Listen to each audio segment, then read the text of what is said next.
And are you refreshed? Yes. Good. Now what? It's a little overwhelming. I've known for years this was going to happen, and now it's here, so it's pretty cool.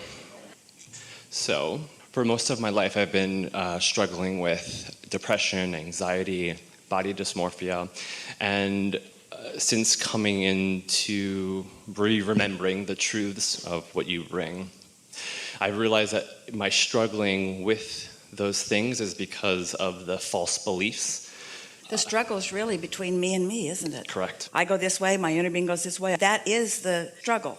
Yes. Yeah. And it's very... Period. The only struggle. The only struggle. It's so real, but I also know that it's so false.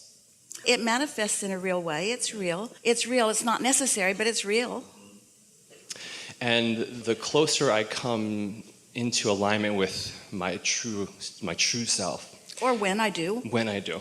I can do it or not do it. I do it. I don't do it. I do it. I don't do it. I do it. I don't do it. I do it. I don't do it. But when I do it. Exactly. But when I do it. And recently, the experiences are total opposites. So I've been working a lot with ayahuasca and having these profound downloads of the purest love. It's almost overwhelming. But then I keep getting back into this false mind pattern. So well, it's all right, because what you're talking about is just the momentum of thought and the habit of thought that meditation will free you from. Nothing else will. Right. Right. Something else might keep you from recognizing it in a moment, but let's say you're picking up on stuff, doesn't matter. But you manage to quiet your mind and your vibration rises, and then you have some conversation that changes the direction of some thoughts. And then you go back to your day and it happens again and again. Well, eventually your set point is in a different place. And it's funny because I knew that you were going to say that. So what I wanted to ask is if you... But do you see how we work? Do you see how we get you to a place that there's no resistance about what we've just said, and then we can approach the subject where there is resistance? That's what meditation does for you.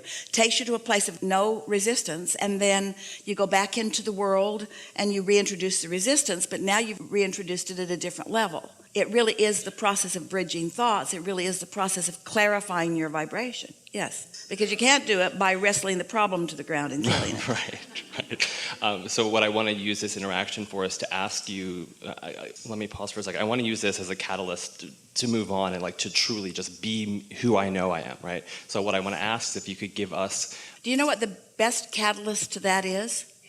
A big old stubborn problem. Because you never know more clearly what you do want than when you're living what you don't want. In other words, sometimes if you're not clear about what you want, the path of least resistance is more problems about the same thing till you get clear. Yeah, so I just want to ask for you to give me and us words of because what I ultimately struggle with is the self-love. So I just want to have some words from you about self-love that I can use and just Here's the first thing. Stop using the word struggle. But struggle is how I feel, Abraham, so shouldn't I say how I feel? Well, be aware that you're feeling struggle, and then just say to yourself something like, well, I can't really get out of struggle from struggle, so maybe I should call it struggly, something that's a little less strugglesome than struggle. Clarifying, sifting. I've been sifting through life. So ask your question again. We're not mocking you. We're wanting to find a way to get you to exactly where you want to be. So now say it again. So I just was hoping to get some powerful words of self-love that I can use to just like really go after what it is that I want. Because I'm blocking myself, and I know that. So I want to like just... So we're looking for something that loosens the block? Like a rampage of self-love that I can just like...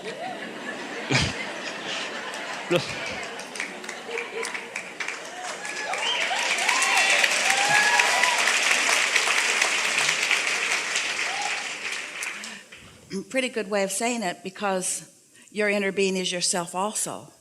But you mean a rampage of self-love from your total self that your blocked off self might hear? Mm-hmm. Your total self, your inner being self, is rampaging to you all the time and you don't hear it. So you think the words will get through in a way that the constant love and appreciation and guidance isn't? I'm hoping. So...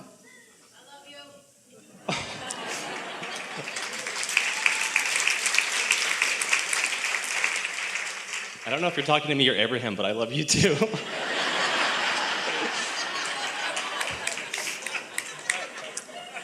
Things are out of control.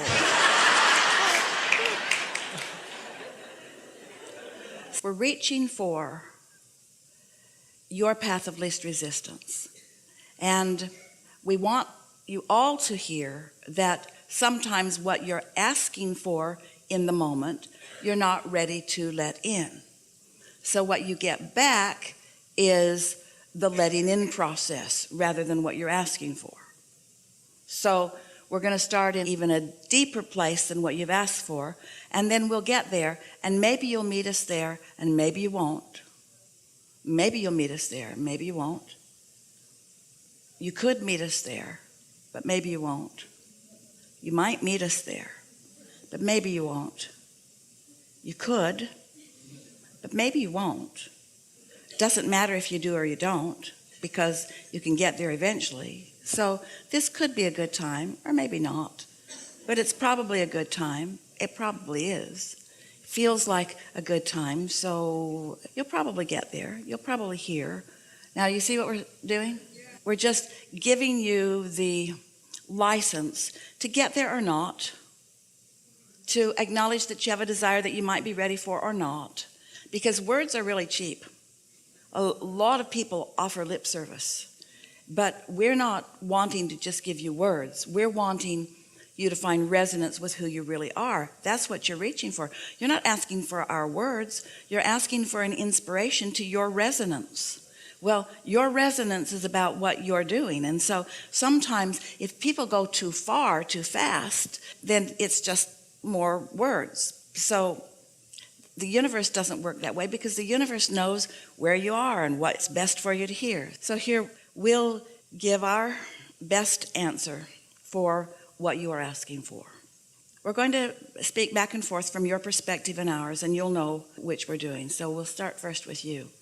I've been around for a while, and I have come to the realization that there is so much potential for me, potential for alignment, and therefore potential for all other things, because alignment leads to all other wonderful things.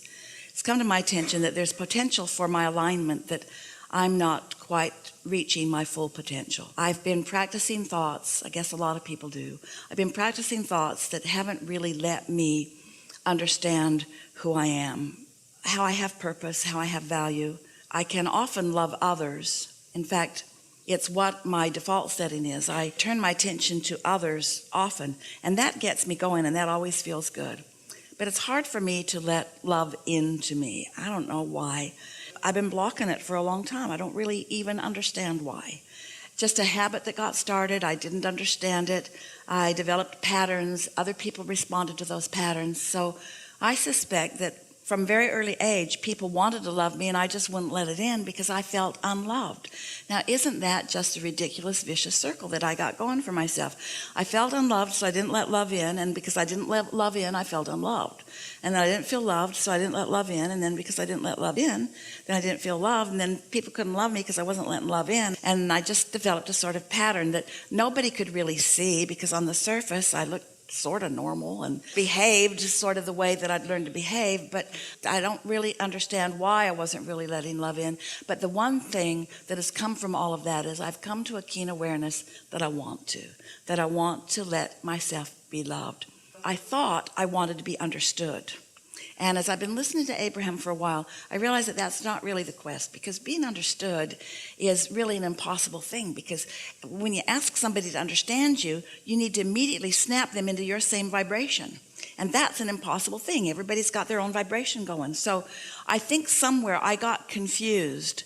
The desire for love, I think I got it confused with the desire to be understood. And I also think that I got confused about where the love was coming from. I think I thought the love would come from other people who didn't understand me, instead of from Source, who always does. So there's two things I kind of got out of kilter. I got confused about being loved and being understood, and I looked for people that couldn't really understand me to be the reason that I felt love. I realize now how screwy that whole thing was and why it didn't work. And I'm relieved that I'm not failing at something that should work, because it couldn't work. So I'm sort of feeling some relief that I was looking for love in all the wrong places and getting mixed up about whether I was really wanting love from them or understanding from them, which really is not possible. So I also understand that when I'm in a sort of bad place and I want someone to love me or understand me, that they've got to go to the same bad place I am to understand me. Those two things don't go together. I want them to love me and understand me, but they can't understand me unless they get on my vibe. And if they're on my vibe, my not good feeling vibe, then they can't love me. No wonder it didn't work. Looking for love in all the wrong places. Is this making any sense to any of you? Yes. Relating a little bit even?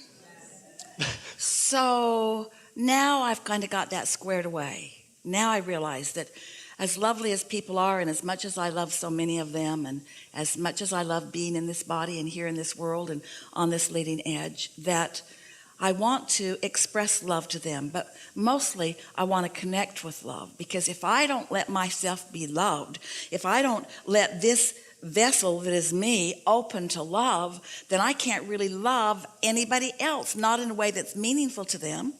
So a lot of us are just running around a little bit broken. We're not letting love in, but we're trying to let love out. So we're not going back to the well of replenishment. We're just loving and serving and trying to be of value and getting depleted and getting exhausted and getting overwhelmed because we're not letting it in. It's like never breathing air in and always breathing it out. You can't get too far with that. Pretty soon you got to start breathing it in, or you have nothing to breathe out. And so now I'm more clear about all of this. So I'm no longer wanting to look to others for that replenishment, although sometimes you can find it. Sometimes somebody's all tuned in, tapped in, turned on, and they got it going and blowing. And when they hold me as their object of attention, I can feel it. And I do like that, but I don't want to depend on somebody else's connection for that, because they've got stuff they're doing too. And I don't need anybody else's connection. I've got my own straight line to it. I've got my own vortex. I've got my own valve that I can open wide to it. And often I do. Sometimes I do. Sometimes I do it more easily than not. It sort of depends on the momentum that got going. But more and more, I accept these things. I know that Source exists. And I know that my inner being is a big part of that collective consciousness of Source. And that my inner being is, in an undivided way, focused upon me. And knowing everything about me and loving me anyway. That my inner being is loving my becoming and is never holding me responsible for what I've come to, because I'm eternal. I'm never going to get done. And there's always going to be within me a gap between what life has caused me to reach for and what I've allowed myself to catch up with. And I've been beating up on myself so long about that gap, because I reach for more and then I don't go, and then I feel bad about the gap, but my inner being never does that. And, I'm just figuring this out. The very reason that I don't feel love, or that I feel unloved, is because my inner being is there and I haven't joined my inner being. In other words, the negative emotion that I feel, that I've been calling people not loving me, or my inner being not loving me, or me not letting love in, has only been because I have reached and have not caught up with what I've reached for. And so the very fact that I can feel negative emotion, which feels not love, is my proof that the love exists. Because if that love didn't exist and it wasn't pointed right at me, I couldn't feel this discord from not letting it in. Whew. So the very unlovedness I feel is proof of the love that is there. Ooh, I really like that. Me too. I sensed that it was there. I had glimpses that it was there. It showed it to me from time to time when I was in the right place. I let it in from time to time, and I'm getting better and better at letting it in.